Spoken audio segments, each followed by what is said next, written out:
A 49-year-old man is dead as a result of a chopping incident at Morne Panache in the quarter of Dennery. Not the best situation at all is how the House Speaker describes the non-appointment of a Deputy Speaker. This is 8 months after the post became vacant. Prime Minister Perry Christie of the Bahamas has apologized for flashing his middle finger as part of an obscene gesture at a public meeting earlier this week. And today is World Wildlife Day. To you, welcome to the Friday edition of the DBS News World. My name is Timothy Polion. Our top story: a 49-year-old man is dead as a result of a chopping incident at Morne Panache in the quarter of Dennery. The alleged assailant, believed to be 63, is said to have surrendered to police and is currently in custody at the Richford police station. This brings to 16 the number of killings to occur here since the start of this year. DBS's Don Nicholas begins our news coverage. The girlfriend of the deceased, 49-year-old Clayton Justin of Morne Panache, Grand Riviere in the quarter of Dennery, said he had stopped at a shop and was just about getting ready for work when tragedy struck. She described him as a very loving individual, one that will be missed dearly. She recounted some of the good times that they had together. They had no children and lived apart from each other, but they enjoyed a very close relationship. Well, he was a good person. Well, he was not in no trouble. Well, that's all I can see. Okay. So what will you miss most about him? Everything. Like what? Just give us a little example. The time I used to spend with him. So you all were together up until that happened there this afternoon? Well, we was not living together. He was living on his own and I was living on my own, but he was coming and check me in Lachai. Okay. We used to spend a lot of time together. The police say they received a call around 1 p.m. on Friday. Richford Police was the recipient of a call indicating that someone got injured at Grand Riviere at the quarter of Dennery. We proceeded to the scene. Upon arrival, we met a gentleman lying face down in a balcony where there is a shop where associated persons socialize. We interviewed the persons on the scene and we processed the scene. Whatever had to be done was done, and we have in custody as we speak somebody of interest. This homicide occurs at a time when chopping-related incidents are on the increase. For the DBS News World, I am Don Nicholas. In other news, a man identified by law enforcement officials as Canis Pierre was wounded in the thigh this afternoon at about 3:30 in a drive-by shooting. The victim was reportedly in an SUV when another vehicle drove up and an unidentified assailant fired 4 shots in his direction. The incident occurred on the Grosile Highway near the SNS Plaza. The victim was taken to hospital while the assailant escaped. Police are investigating the incident. The Back on Track Ministries is preparing to launch an event it has dubbed Power Ground Men's Weekend. Saturday's symposium at the Labi SDA Church targets members of the male population amidst a recent increase in serious crimes. We intend to motivate men by introducing interesting opportunities to them. We also intend to present to them healthier interactions as well as inspiration. By inspiration, I mean we seek to motivate them through the education process. We also want to identify school dropouts and fatherless boys who are at risk, as well as working with inmates within the prison system and those who, when they are released, we want to have a pre-release program going forward. The event will run from 9 a.m. to noon. Still in the first segment of the broadcast, a member of the recently formed Castries Central Youth Organization is calling on persons who are contemplating criminal acts to rechannel their energies in the right direction and join the organization. Don Nicholas tells us more. The Castries Central Youth Organization signaled its commitment to assisting the youth in the constituency. To achieve this, the newly formed organization has set up a Facebook page where young people can have access to academic courses that can help them to further their education. The organization is also concerned about crime, To this end, the organization has extended an invitation to would-be perpetrators of crime to rechannel their energies in the right direction by joining the organization. A lot of issues are affecting young persons in Central Castries, and we call in for persons who are perpetrators of crime to join this group, divert these energies into positive ones by joining the group and giving back to their community. The organization is also looking to assist in curtailing the unemployment situation by convening training sessions for constituents. Also, we're embarking on an after-school program where the kids come in and they get tutored by teachers, and also we have training workshops also. So we're looking to do very good things for Castries Central, and we hope that we get a lot of support from Castries Central stalwarts and youth groups and sporting groups as well. The founder of the organization is hoping that it will make a difference in the Castries Basin. For the DBS News World, I am Don Nicholas. The island's House Speaker cited several scenarios that could stall its proceedings if she is indisposed or inconvenienced. Mrs. Leon Theodore John was speaking in the context of the failure of the elected members of Parliament to appoint a Deputy Speaker to replace Castries Central MP, Mrs. Sarah Floyd Bobra, who resigned last July to take up the post of External Affairs Minister. Not the best situation at all is how Mrs. Theodore John has described the stalemate. Let's just suppose, God forbid, that I've taken ill, or a member of my family, my husband, my son, or I've been called to a hospital to spend the whole night up. And the scenario is the next day is a scheduled sitting of the House. And I'm taken ill, or a member of my family is taken ill. What happens? The question needs to be asked, does that mean, and is it right for the business of the House of Assembly or the business of the Parliament of St. Lucia to take a back seat or to be postponed, as it were, because of my unavoidable absence? And I think certainly not. It should not be. And I think it is way past time that the members of the House, and I'm careful to say that the Constitution and the standing orders call for the members, 17 elected members of the House, to appoint a Deputy Speaker. Mrs. Theodore John says that until the matter is resolved, she is duty-bound to ask elected MPs to appoint a Deputy Speaker at every sitting of the House. She has also been speaking about an alleged dust-up between herself and government MPs over the way she has dealt with some of them at the last sitting of the House, including a directive that Prime Minister Alan Chasney take his seat. There are procedural things that must follow one after the other, and if it is not done, we cannot move to the next stage if we don't have the first one right. And if something is not going right, perhaps the best thing is to ask a member to take his seat. If a member is not sure or is going on the wrong tangent, that is my role, to guide as to the conduct and proper procedure of the House of Assembly. Mrs. John has denied that she is on bad terms with the ruling UWP and that there have been calls for her resignation. A sitting of the Senate is scheduled for Tuesday, March the 7th of 2017 to give effect to the amendment made to the standing orders on the motion which was passed at the last sitting of February 28, 2017. The motion reads as follows: be it resolved that Standing Order 7.1 be expunged and replaced with the following. The proceedings and debates of the Senate, inclusive of the records of such proceedings, shall be in the English language, provided that a senator may offer occasional explanations in Creole. And be it further resolved that in keeping with Standing Order 83, that the Standing Orders Committee be directed to meet at the earliest in order that Senate do give effect to this amendment. Tuesday's sitting is scheduled to commence at 10 o'clock in the morning. There has been a call for government to seek funding to keep at least half of the NICE workers in their jobs. It has come from a political analyst who spoke to DBS's Don Nicholas. Mr. Springer believes that during the period that the NICE program was in operation, the government should have been looking to secure permanent jobs for the workers.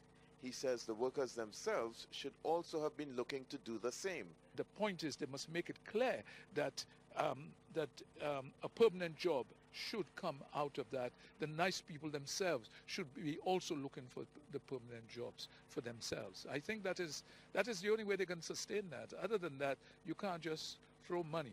The UWP government had complained about being unable to sustain the program. Just Thursday, 233 employees who worked in various departments within the Ministry of Education were given letters. They were informed that their contracts expire on March 31st. However, Mr. Springer believes that the government should be looking to source funding to retain at least half the number of employees. Now, to be honest with you, the NICE program is not that bad. What it is really is that after these people have worked or have done their training or whatever it is for a certain amount of time, government in that sense in the past should have been trying to look for permanent jobs for them so that today we would not have the problem that we have. This government has to try and find money somehow to keep the NICE program going. Now, it doesn't mean to say the NICE program was not a good program. But what it is that government has a duty. They have to find the money. And I believe this new government probably thought that the money was already there from ALBA and things that sort, and to find that there was nothing there. Mr. Springer believes that the home care program is a critical component and that those who are in a position should make a monetary contribution towards it.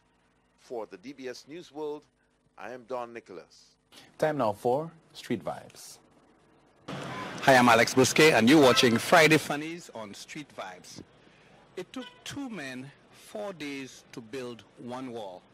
How long would it take 4 men to build that very same wall?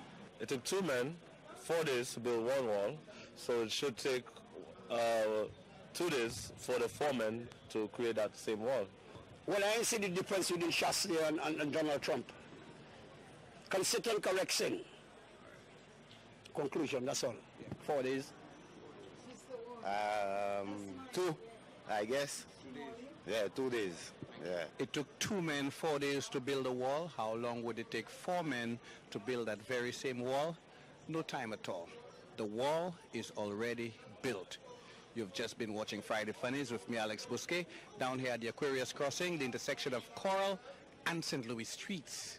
With that, we'll take you right back to our studio. Thank you, Alex. You are watching St. Lucia's television and news leader and listening to us on Rhythm FM 95.5 and Hits 92.1 FM. We are also online and on the big screen at the Aquarius Crossing in downtown Castries. Still to come, Prime Minister Perry Christie of the Bahamas has apologized for flashing his middle finger, and the politician says that women must earn less than men. Prime Minister Perry Christie of the Bahamas has apologized for flashing his middle finger as part of an obscene gesture at a public meeting earlier this week, even as the main opposition Freedom National Movement called on him to name the date for the general election. In a statement to Parliament on Thursday, Christie, who is leading the ruling Progressive Liberal Party into the general election in May, said, quote, "I really stand to express my regret, to indicate specifically that it related to specific attacks by specific individuals. I have seen my family respond in magnificent ways where they have invited people into our home, had meetings with them, who said bad things, and where the spirit of forgiveness was afoot before everyone," end of quote.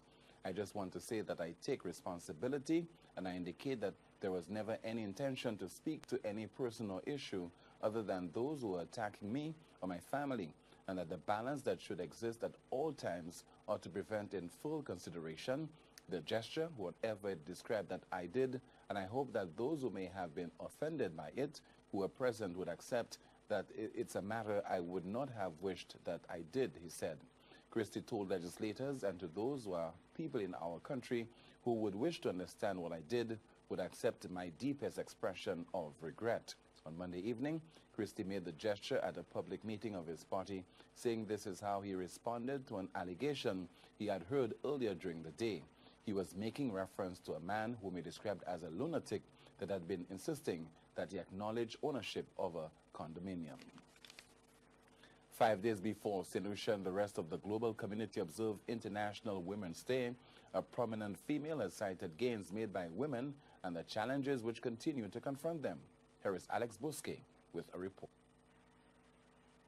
National Archivist Margot Thomas says today's women are the backbone of our society, and this has been the case for quite some time. They're the ones who are training the young men and the girls, and in fact, in most of our households in St. Lucia, women are the ones who are heading the households. So you find our women are very burdened. In many instances, our women are the ones who hold the lower end jobs. And it is time for a change. This is why the United Nations this year, the theme is changing the world of work 50-50 by 2030, where women and men should be on equal par with each other. For many countries, this is a long shot, she says. However, there have been changes in St. Lucia where women are the ones studying. This, according to her, has led to social mobility. We must say kudos to the many women who are working so hard to ensure that they better themselves. The onus is on the government to help those women, give them scholarships, help them to get training, particularly in IT and these other technologically based subjects, so our women could be prepared to work not only in St. Lucia but internationally. And Women's Day is always an important day. Mrs. Thomas is of the opinion that the nation must do more in the effort of molding our young women. Our girls are the ones who suffer. They're the ones who have violence perpetrated against them. They're the ones who, while they're at school, they get pregnant, they have to forego their education, become young mothers. So I think we have to really have government policies to help our girls and our other young men too, because the men now are marginalized, so they could have opportunities to better themselves. International Women's Day is observed annually on March 8th. For the DBS News World, I am Alex Bousquet. And now some cringe-worthy news. The European Parliament has launched a hate speech investigation into a Polish politician after he stated why women must earn less than men. This played during a debate this week on the gender pay gap. Women must earn less than men because they are weaker, they are smaller, they are less intelligent, and they must earn less. That's all. Gracias, Perry. Mire, señor diputado, según usted, según sus teorías, yo no tendría derecho de estar aquí como diputada. Y sé que le duele y le preocupa que hoy las mujeres podamos estar representando a los ciudadanos en igualdad de condiciones con usted. Yo aquí vengo a defender a las mujeres europeas de hombres como usted. According to a European Parliament statement published Thursday, an investigation has been launched into the incident on the basis of Rule 11 of Parliament's Rules of Procedure. This rule states that members' conduct shall be characterized by mutual respect and members shall not resort to defamatory, racist or xenophobic language or behavior in parliamentary debates. Penalties range from a reprimand to a fine and temporary suspension. In other news, political analyst Dennis Springer is throwing his full support behind plans by the opposition to table a resolution at the next sitting of the House to make the St. Jude audit report a document to be debated. Don Nicholas reports. Political analyst Dennis Springer is supporting the move by the SLP to table a resolution in Parliament at the next sitting to make the St. Jude audit report a document of the House to be debated. Springer says the public need to know more about the situation. As far as I'm concerned, I think that yes, it is something that has to be debated because we are now talking about certain things that took place. For the St. Jude, I wouldn't want to tell you much because I think I know everything about St. Jude from the inception, because it was I who went to the ambassador to try and find money from Taiwan the morning of the fire, which was then Ambassador Chu. So I am well versed, especially with the people in Taiwan, because I was in Taiwan, as you know, as a research fellow. Springer finds it rather frustrating that after some 8 years since the St. Jude fire, the new hospital is yet to open. He says the problem hinges on both political sides and that they are both culpable. Both parties, because don't forget, it was there for 2 years under the United Workers' Party, and then the Labour government for 4.5 years. Well, that's a long time, you know what I mean, for any hospital. And to tell me that we spend so much money, and you're still saying that we have so much more money to spend. So yes, I would think that it would be best to table, but I would think too that the public has to know a lot more about what has gone on. Economic Development Minister Guy Joseph promised to go public on the findings of the document. For the DBS News World, I am Don Nicholas. We continue the broadcast with this story. As part of the upcoming Caribbean Expo organized by the Trade Export Promotion Agency, TIPA, a UK film producer, today conducted a workshop on pitching.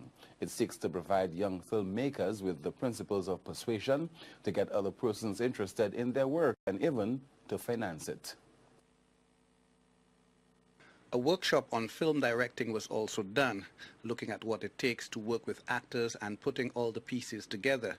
That, Mr. Peter Rudge says, is quite significant. I think it's hugely significant. You know, I think quite often it's difficult for people in these kind of communities to really get the skills they need, to get the opportunities they need. So TIPA, you know, organising something like this is a really important starting point. Because I was here a couple of years ago and saw some young filmmakers and their work, and there's a lot of talent on this island. Mr. Rudge is satisfied with the enthusiasm of the upcoming filmmakers. He is hoping that the energetic momentum will be maintained. Absolutely, yeah, definitely. I mean, you know, there's some really talented kids, and I think they've got the passion and the drive to make it happen. I think what we need to do now is put the structures in place that allows them to do that and gives them the skills that they need, but also a way that they can get their work out to the wider world. We found it necessary to be part of Caribbean Expo to give all filmmakers the opportunity to actually sell their product to producers who will be coming on island for Caribbean Expo. But before they do so, we thought it would be ideal to have a pitching workshop, which Peter is here for, to groom them, to prepare them for next week, get them to be able to sell their ideas to those producers who will be coming down. And that's primarily it. We're excited the fact that we're getting the opportunity actually to show local films as long as regional films. We have a contingency from the OECS who will be coming down, joining us next week. So it's a big regional film community coming together, talking about the film industry and how we could get it to move to the next stage. The screening of those films will take place from Thursday to Sunday next week at the Darren Sammy Cricket Grounds indoor facility. For the DBS News World, I am Alex Bousquet. When we come back in just a moment, Prime Minister Alan Shastney has called for the OECS to tackle the problems of the region. Thank you so much for staying on the broadcast. Prime Minister Alan Shastney has called for the Organization of Eastern Caribbean States, OECS, to tackle the problems of the region head-on as he addressed the 64th meeting of the OECS Authority on March 3rd in St. Kitts. The Prime Minister spoke of the rising debt and the interest on them, which has prevented investment in educational programs, infrastructural development, crime prevention and healthcare. Prime Minister Shastney has called for a sharing of responsibilities and collaboration on reducing crime with a singular forensic laboratory and a shared database. He also called for more cooperation in the area of education to encourage innovation and entrepreneurship, and also in the area of healthcare with a suggestion of a singular health insurance program. In his address, the Prime Minister also spoke passionately about the issue of climate change and an enhancement of infrastructure. An official from the Department of Fisheries has been attaching great significance to today's observance of World Wildlife Day. She says that as a signatory to the Convention of International Trade of Endangered Species, persons must be encouraged against depleting plants, animals, and wildlife. I'm sure the public would be aware that if you continue to take turtles, that you will be depleting that population. If we continue to take corals and conch and continue to trade, this can obviously deplete those plants and animals. So today we would want persons to be mindful. We sensitize them on the different fauna and flora, and we will continue in our efforts. In other news, Dubai's bottling company DBC celebrates its 45th anniversary of operations in St. Lucia this month. The company, which was formed by four brothers, Dunstan, Tony, Leslie, and Frank Dubele, began operations in 1972 with a modest production plant, 1 truck, and 12 members of staff. It is presently the leading soft drinks manufacturer in St. Lucia and the OUCS. According to a press release from the company, it is proud of its legacy and achievements. The company states that to ensure its legacy and sustainability are maintained, last year DBC merged with Winwood and Leeward Brewery Limited, thereby creating the largest total beverage manufacturer in St. Lucia and the Eastern Caribbean. So congratulations are in order. Sports is next when the DBS News World continues with Brian Calixte. Good evening, welcome to the DBS Sports. We started with news on school sports, female football to be exact. The curtains came down on the 2017 female football tournament yesterday at the Saab VG playing field. The tournament was a joint collaboration between the Department of Youth Development and Sports and the St. Lucia Football Association. The first encounter determined the third place winners of the championship, which went to Leon Hess Comprehensive. At the end of regulation time, Leon Hess drew with St. Joseph's Convent 1 goal apiece. This resulted in a penalty shootout with Leon Hess emerging winners, the 2-0 victory. The grand final saw VA4 Comprehensive taking on last year's champions, Suffolk Comprehensive. Both teams comprised players on the national female team, resulting in a hard-fought encounter.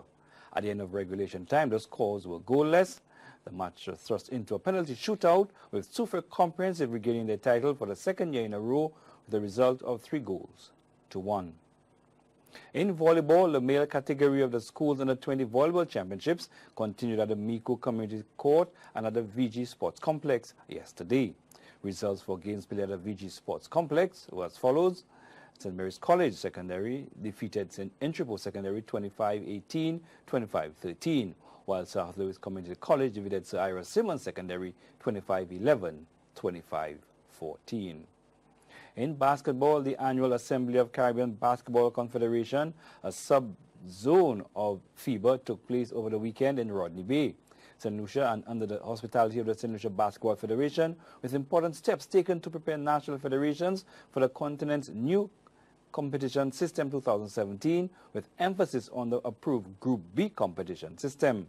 Attending the assembly were FIBA President Horacio Morato and FIBA America President UC Richards, St. Lucia Olympic Committee President Fortuna Belarus, and St. Lucia Minister for Sport, the Honorable Edwin Estefan, along with representatives from national member federations of Antigua and Barbuda, the Bahamas, Barbados, Bermuda, British Virgin Islands, Cayman Islands, Grenada, Guyana, Jamaica, Montserrat, Puerto Rico, St. Kitts and Nevis, and St. Lucia.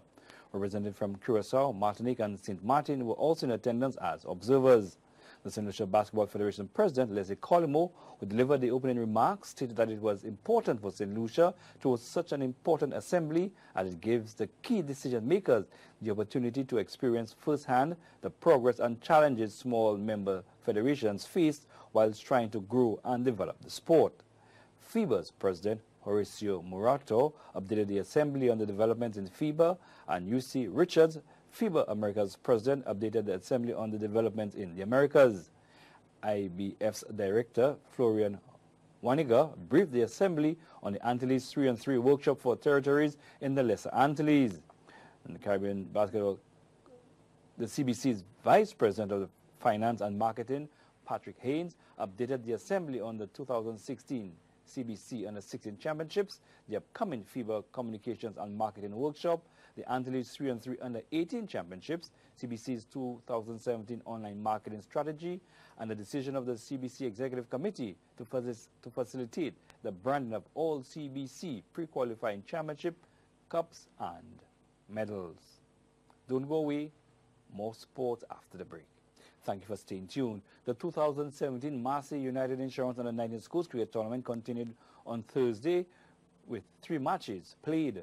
Victories were recorded for Sir Arthur Lewis Community College over the SDA Academy, St. Mary's College over George Charles Secondary, and Shrosdale Secondary over the Soufrière Comprehensive. At the Montchy playing field, Sir Arthur Lewis Community College made light work of the SDA Academy, winning easily by 8 wickets. The SDA Academy bowled out for 73 in 12.3 overs. For Sir Arthur Lewis Community College, Keegan Patrick picked up 4 wickets for 6 runs, while Tyler Sukwa chipped in with 3 for 28 and Azima Celestine 2 for 30. In reply, Sir Arthur Lewis Community College knocked off the total in just 8 overs, finishing on 74 for 2, with Keegan Patrick remaining on 21 not out and Quayne Henry on 19 not out. At the PI playing field, Shrosdale Secondary completed a 7-wicket victory over Soufrière Comprehensive. Soufrière Comprehensive taking first knock, they got to 127 in 31.1 overs. Trevor Joseph made the top score of 24. Bowling for Shrosdale, Davel Edward bagged 3 for 25, Hanif Antoine 3 for 30, and Zaitas Emmanuel 2 for 28. Shrosdale Secondary, led by an unbeaten half-century from Zaitas Emmanuel, 63 not out, got to their target, finishing on 131 for 3 in 19 overs. Hanif Antoine with 22 and Deval Edward, 21, made useful contributions. And at the Grosley playing field, a century from Bermuda Islands under-15 cricket captain Simeon Gerson propelled St. Mary's College to a commanding 321-run victory over George Charles Secondary. St. Mary's College, batting first, made 403 for 8 in 50 overs, with Gerson top scoring with 133. Bermuda Islands under-15 reserve player Akim Ogis made 74. Other useful scores came from Captain Raheem Joseph with 36 and Zidane Arthur with 35. Daniel Alphonse was George Charles's most successful bowler with 4 for 67. In reply, George Charles Secondary 4 led humbly for 72 in just 11 overs. For St. Mary's College, Denzel James bagged 3 for 10, including a hat-trick, the second recorded in the tournament so far.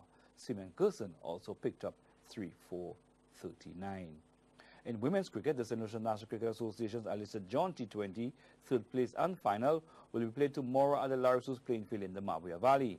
Contesting the final will be defending champions South Castries and Shrosdale from 2 p.m. Preceding the final will be the third place playoff between Labrie and Grosley from 10 a.m. And finally tonight, cricket competition within the Castries Cricket Association will resume this weekend with the first scheduled competition for the year. The Paul Remis Memorial T20 competition has been revised due to recent clashes with other cricket competitions. Officials from the Castries Cricket Association says fans, cricket lovers and sports enthusiasts can expect an exciting brand of cricket when the competition officially commences. This tournament is expected to run up until April 8th, providing there are no unscheduled games. In this weekend's matches, Lancers play against Unique at 2 p.m. on Saturday, and one game is scheduled for Sunday, where from 2 p.m. there will be a clash between Shamrock and Unique, and that game goes off at 2 p.m. All matches are set to be played at the Mindo Phillip Park. Now to our thought to take you through the night. No matter how you feel, get up, dress up, and show up. The DBS News continues. Please stay tuned. Finally from us, on the lighter side. A man who transformed himself into a goat and lived with a herd in the Swiss Alps in a bid to escape the rat race will reveal how he fared to audiences at the Edinburgh International Science Festival in April. Thomas Thritz, a 36-year-old designer from London, embarked on the project last year after becoming disillusioned with day-to-day life. He had prosthetic goat legs designed and a fake stomach strapped to his chest that would allow him to chew grass. The experiment culminated in Thritz grazing on the slopes and sharing a barn with the goats over 3 days and nights. He describes the experience as profound, but is less sure what his four-legged friends made of it all. Time now for the usual reminder. A 49-year-old man is dead as a result of a chopping incident at Morne Panache in the quarter of Dennery. Not the best situation at all is how the House Speaker describes the non-appointment of a Deputy Speaker. This is 8 months after the post became vacant. Prime Minister Perry Christie of the Bahamas has apologized for flashing his middle finger as part of an obscene gesture at a public meeting earlier this week. And today is World Wildlife Day. And that's the broadcast. Thank you so much for watching and listening to the DBS News World. On behalf of the entire news team, I'm Timothy Polion, wishing you a very good evening and a pleasant weekend. See you next time.